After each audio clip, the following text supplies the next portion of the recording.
ഞങ്ങൾ പറഞ്ഞിട്ടും സാറിന്റെ രോഗത്തെ സീരിയസ് ആയിട്ട് കാണുന്നില്ല. രോഗം സീരിയസ് ആണെന്നല്ല ഞാൻ പറഞ്ഞത്. ഏത് രോഗമാണെങ്കിലും അത് ചികിത്സിച്ചാലേ കുറയൂ. സാറ് ചികിത്സയ്ക്ക് റെസ്റ്റിന് തയ്യാറാവുന്നില്ല. അതുകൊണ്ട് ഞങ്ങൾക്ക് ഈ വിവരം സാറിന്റെ റിലേറ്റീവ്സിനോട് പറഞ്ഞേ പറ്റൂ.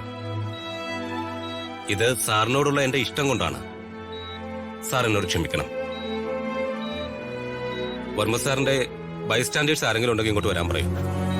ഡോക്ടർ, ഒരു കാര്യം ഞാനൊന്ന് പറഞ്ഞോട്ടെ. എന്റെ മോളും മരുമകനും ഒന്നും എന്റെ രോഗവിവരം അറിയരുത്. പിന്നെ ഞാനിത് ആരോട് പറയും സർ?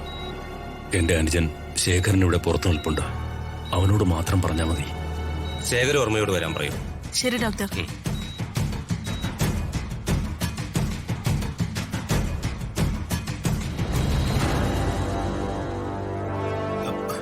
സാറാണോ ശേഖരവർമ്മ? അതെ.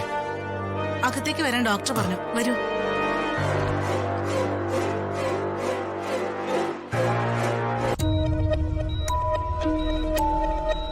ശേഖര സാറിനെ എനിക്കറിയാം. നമ്മൾ തമ്മിൽ പരിചയമുണ്ട്.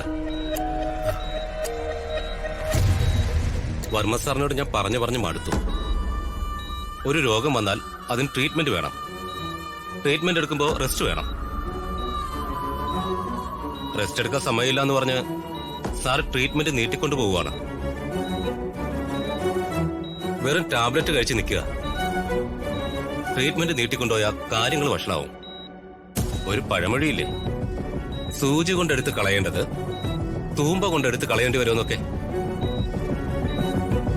ഏട്ടൻ എന്താണ് അസുഖം ഡോക്ടർ? പറയാതെ തരമില്ല. ഇനി വർമ്മ സാറിനെ ഇങ്ങനെ വിടാൻ പറ്റില്ല. നിങ്ങളൊക്കെ ജസ്റ്റ് ഒന്ന് പുറത്തു നിന്നേ.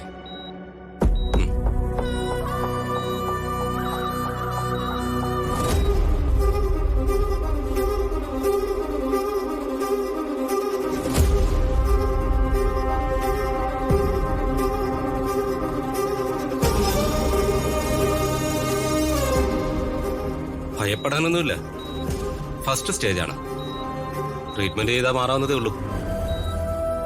ശേഖര സാറ് വർമ്മ സാറിന് പറഞ്ഞത് മനസ്സിലാക്കണം. നീ ഇത് കേട്ടൊന്നും പേടിക്കാതെ. എന്റെ മോളവിടെ പോലീസ് കസ്റ്റഡിയിലല്ലേ. ഇപ്പൊ എനിക്ക് അസുഖം ഉണ്ടാവാൻ കാരണം അതാ. ഇത് നീ ആരോടും പറയണ്ട. എന്റെ ദൈവമേ, എന്റെ ഏട്ടൻ എന്തെങ്കിലും പറ്റിയാൽ